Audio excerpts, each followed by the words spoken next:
मित्रों नमस्कार। परसों वर्ल्ड मॉडर्न मिलिट्री एयरक्राफ्ट की 2025 की रैंकिंग जारी हुई है, जिसमें भारत की एयरफोर्स की एयर पावर तीसरे नंबर पर बताई गई है और चौथे नंबर पर चाइना है। चाइना को भारत ने क्रॉस किया है, इस बात से चीमा बहुत दुखी है। अभी आप इसका वीडियो सुनिए और इसका रोने धोना भी सुनिए। ये इतना मूर्ख आदमी है कि अपने आप को बहुत बड़ा पत्रकार और पता नहीं क्या क्या ज्ञानी ये समझता है, लेकिन ये सही ढंग से विश्लेषण करता नहीं है, केवल अपने प्रोपेगेंडा के हिसाब से बात करता है। इसको दुख इस बात का है कि भारत चाइना को क्रॉस करके एयरफोर्स पावर में आगे निकल गया। इसको इस बात की चिंता नहीं है कि पाकिस्तान कहाँ खड़ा है। पाकिस्तान की रैंकिंग तो सऊदी अरेबिया से भी नीचे कहाँ 45-46 पर जाके टिकी हुई है 139 देशों में से। उस बात की इसको चिंता नहीं है। ये कुछ लोग ऐसे होते हैं, आपने भी देखा होगा अपने आस पड़ोस में, अगर वो अपने खुद की बड़ाई नहीं कर सकते, उनके पास कोई संसाधन नहीं है, तो वो अपने रिश्तेदारों की बड़ाई करेंगे। मेरे मम्मा के पास ये है, मेरे चाचा के पास में ये है, मेरे ताऊ के पास में। ये अपने दुख को छुपाने के लिए चाइना से भारत आगे निकल गया, इस बात से परेशान है। ये इस बात से परेशान नहीं है कि पाकिस्तान कहां पर खड़ा है। और फिर ये जो वर्ल्ड रैंकिंग की रिपोर्ट आई है, ये रिपोर्ट भी मित्रों आपको बता दूं आधी अधूरी है। आधी अधूरी इसलिए कि इसमें मॉडर्न मिलिट्री एयरक्राफ्ट की फायर पावर का ही जिक्र किया गया है। भारत की जो रणनीति है वो बिल्कुल स्पष्ट है। जिस तेजी से भारत प्रोग्रेस कर रहा है वो आश्चर्यजनक है और पूरा विश्व इस बात से स्तब्ध है। अभी परसों राजनाथ सिंह जी ने तेजस मार्क 1A का उद्घाटन किया था, जिसमें अभी अस्त्र मिसाइल जो अपने भारत की स्वयं निर्मित है उसको इंटीग्रेट किया जाएगा, जिसकी रेंज 2 है।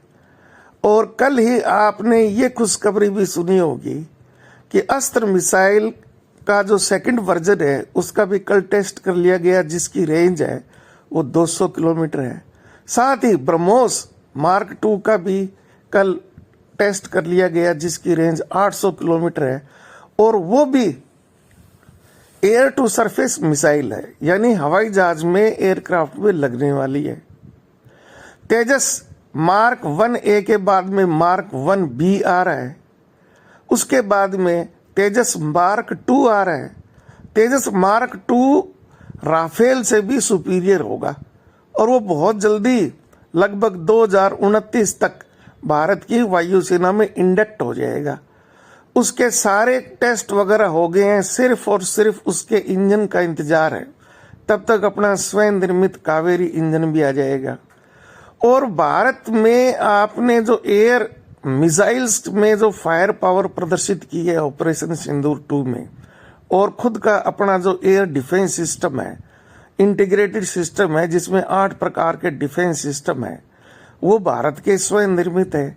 इस बात को ये लोग भूल जाते हैं और ये भी भूल जाते हैं कि भारत केवल एकमात्र ऐसा देश है जो चांद के दक्षिणी ध्रुव पर अपना जो विक्रम लैंडर है उसको उतार पाया है। वहां पर आज तक अमेरिका और रूस भी नहीं पहुंच पाए, चाइना तो बहुत दूर की बात है। ये दक्षिणी ध्रुव पर भारत का विक्रम लैंडर उतारने का मतलब क्या है मित्रों? दक्षिणी ध्रुव पृथ्वी से चांद के दूसरी तरफ है, वहां पर किसी भी प्रकार का सिग्नल नहीं जाता है। वहां पर जो ऑन बोर्ड कंप्यूटर था विक्रम लैंडर का, उसी ने अपने आप प्री प्लान्ड जो उसका फॉर्मेट था उसके हिसाब से वहां पर लैंडिंग की है।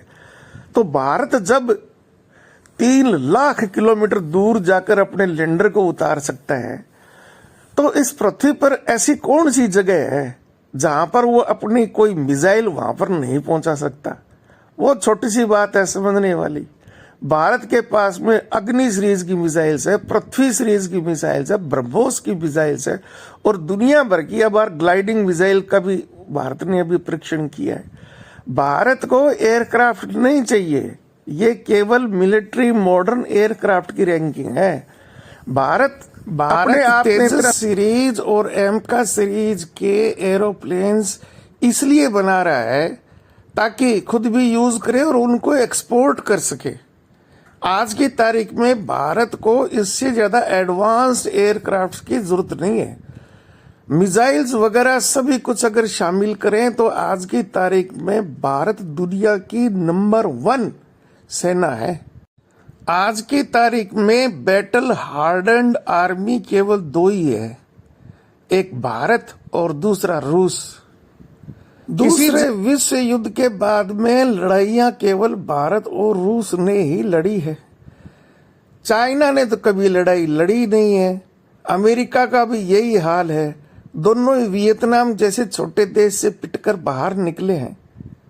तो आज की स्थिति में दुनिया की कोई भी आर्मी भारत से टक्कर लेने की स्थिति भी नहीं है।